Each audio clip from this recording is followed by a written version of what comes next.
අයිබෝන් ශ්‍රී ලංකාවාසී සියලු දෙනාටම සුබ දවසක් ප්‍රාර්ථනා කරනවා. මම කලින් විඩියෝ 3ක් ගෙනෑවා. ඔගොල්ලෝ ඒව බලලා නැත්නම් බලන්න. මගේ නම දීගායු සෙනරත්. මම ඉන්නේ කැනඩාවේ. ඉතින් මම කැමති මේ මම ඔගොල්ලන්ට මේ කියන දෙයක් තියෙනවා. ඒ දේ තුළ ඔගොල්ලන්ට ලැබෙන දෙයක් තියෙනවා.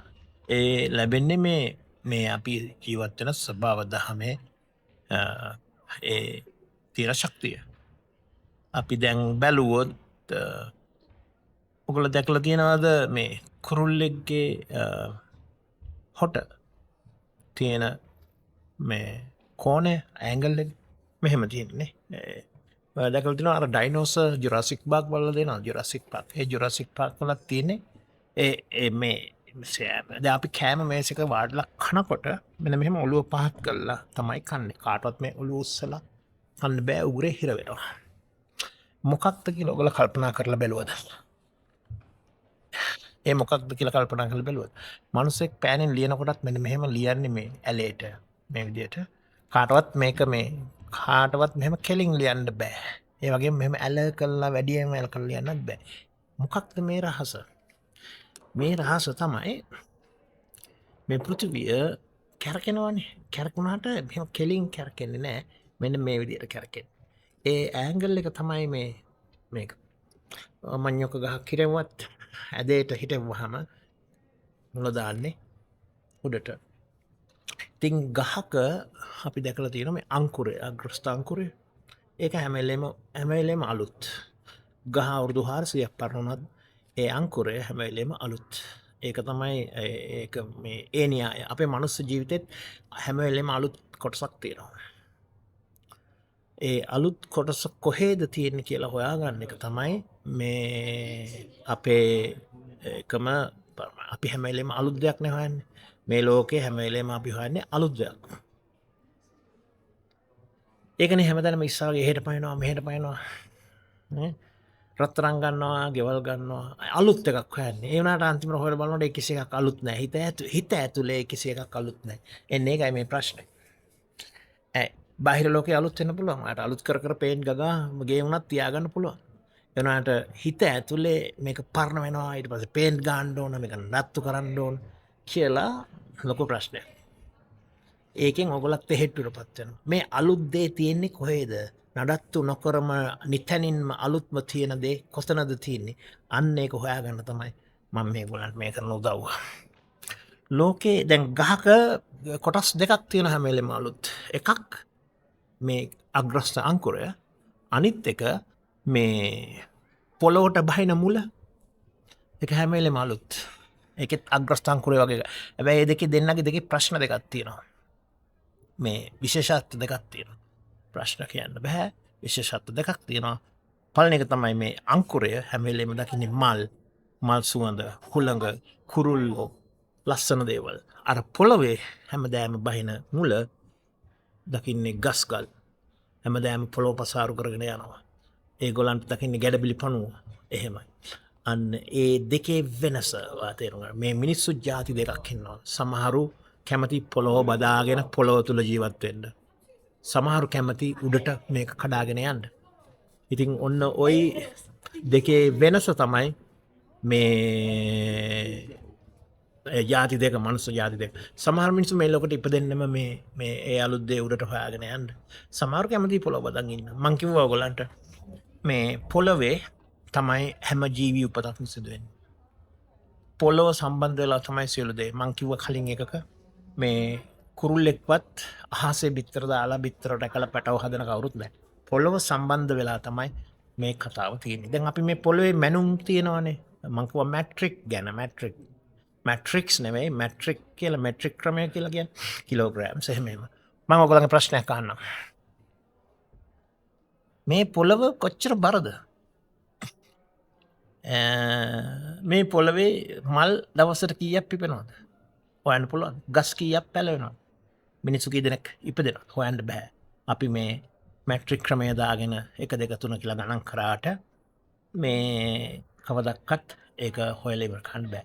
අපි පොළොව හරි විශ්වය තියෙනවානේ, සුවහසක් විශ්වය.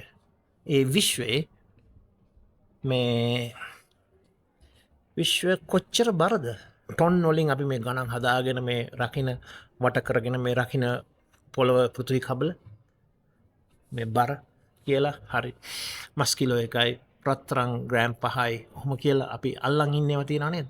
ඒක කොච්චර බරද මේ විශ්වය ටොන් කීයක් බරද? විශ්වයේ දිග කොච්චරද? විශ්වයේ පළල කොච්චරද? එහෙම එකක් කියන්න බෑ.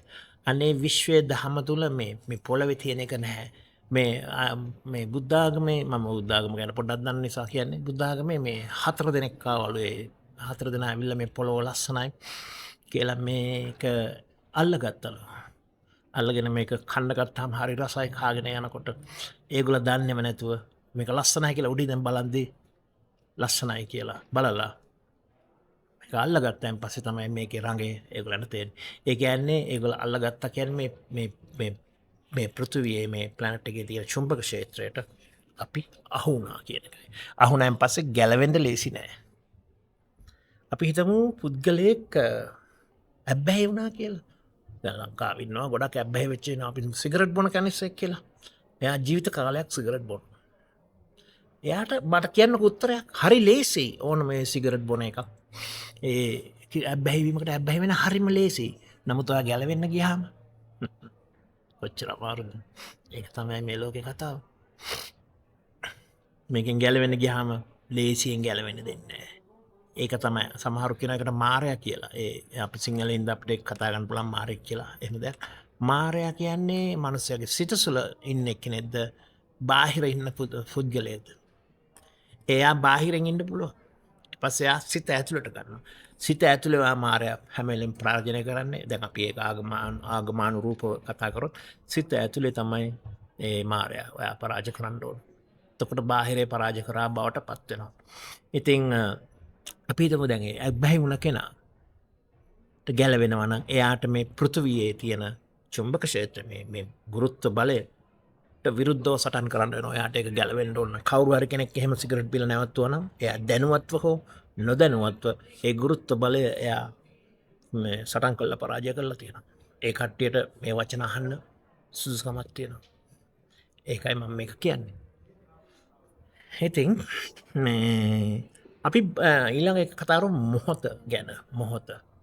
මේ මොහොත කියන්නේ මොකද්ද? මේ මොහොත තුල ජීවත් වීම. මොහොත ජීවත් වෙලා අතෑරලා දාන්න.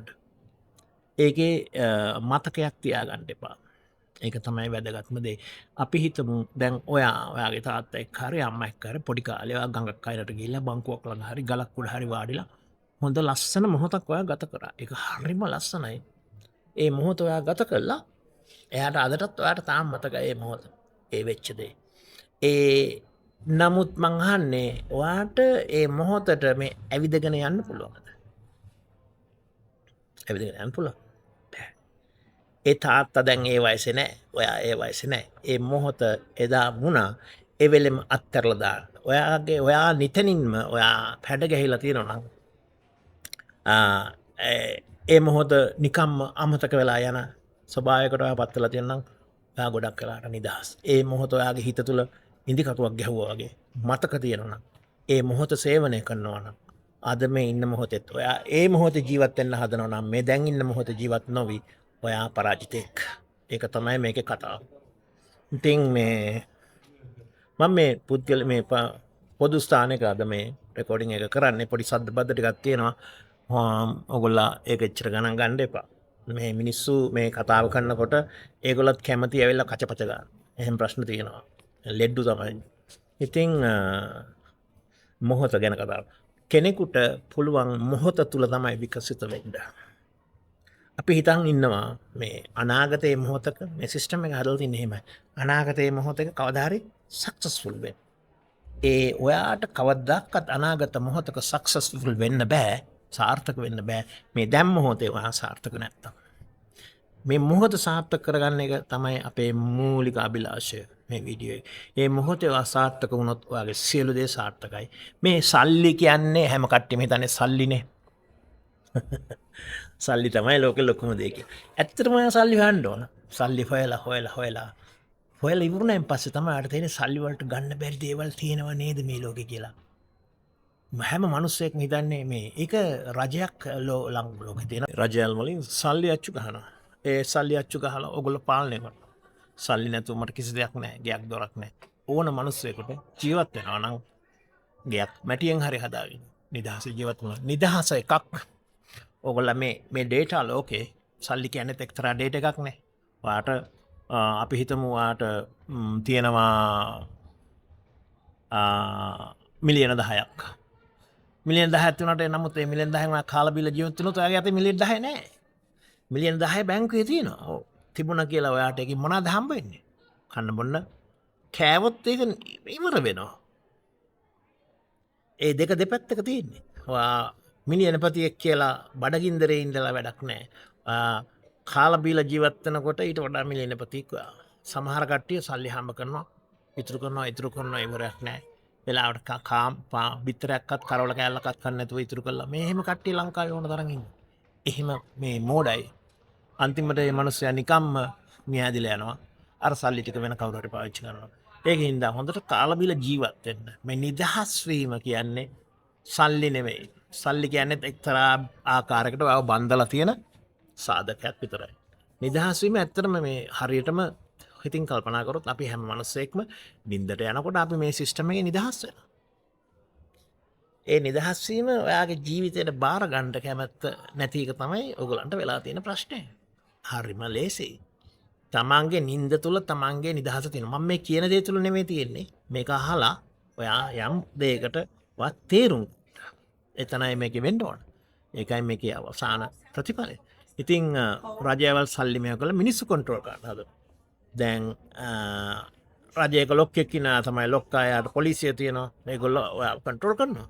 ඉතින් මොහොත මිනිස්සෙකුට ඇත්තටම ජීවත් වෙන්න පුළුවන් මේ මොහොත තුල විතරයි. මේ මොහොත තුලම විතරයි. කිසි කෙනෙකුට අනාගතයේ සාර්ථකව ජීවත් වෙන්න නෑ. මොහොත තුලයි මිනිස්සෙක් සාර්ථක වෙනවා. අනාගතය කියන්නේ අර කතාවක් තියෙන්නේ මේ ලෝකෙ දෙන්නෙක් ඉන්නවා මම විශ්වාස කරන එක්කෙනෙක් තාම ඉපදිලා නෑ අනිත් කෙනා මැරිලා කියලා. ඒ කියන්නේ ඒ දෙකම අදාළ නෑ. මේ මොහොතයි එන්නේ ඒ වගේ කතා ඇවිල්ලා තින්නේ කොහමද? ඕගොල්ලෝ පොඩ්ඩක් කල්පනා කරලා බලන්න. ඇයි එහෙම කතා ඇවිල්ලා තින්නේ? මම විශ්වාස කරන මේ ලෝකෙ දෙන්න ඉන්නේ එක්කෙනෙක් තාම ඉපදිලා නැහැ අනිත් එක්කෙනා මැරිලා. එහෙම කතා ඇයි කියන්නේ? ඒ කියන්නේ ඒගොල්ලෝ බලාපොරොත්තු වෙන්නේ ඒ අනාගතය සහ අතීතය තුල සාර්ථක වීම. මම මේ කියන්නේ මේ මොහොත තුල සාර්ථක වීම. ඉතින් එහෙම පුළුවන් නම් මේ කතා පෙළ දිගට බලන්න මගේ මේ channel එකට ඔයගොල්ලෝ subscribe වෙන්න. මේ ඒක තමයි මගේ ආරාධනය. ඉතින් මේ බොහොම ස්තුතියි අද මේ වීඩියෝ එක ඔයගොල්ලෝ බැලුවට. මේක ෂෙයා කරන්න, ලයික් කරන්න, subscribe වෙන්න. ඔයගොල්ලන්ට යම් දෙයක් මේ වචන තුල තියෙනවා කියලා හිතෙනවා නම් මේ ඒක තමයි ගන්න. මේ වීඩියෝ බලන්න, මේකට කමෙන්ට් එකක් දාන්න. ඒ කමෙන්ට් අනුව මම ඔයාට මේ වීඩියෝ එක හදලා එවන්න මට පුළුවන්. මම ඔයාට කිව්වා කලින් ඔයගොල්ලන්ට මේ 1 2 3 මේ අංක හැදුනේ කොහොමද කියලා මම කියන්නම් කියලා. ඒ ගැන කැමති වීඩියෝ එකක් කරන්න කැමති නම් ඔයගොල්ලෝ මට කමෙන්ට් එකක් දාලා කියන්න. බොහොම ස්තුතියි. ආයිබෝන්.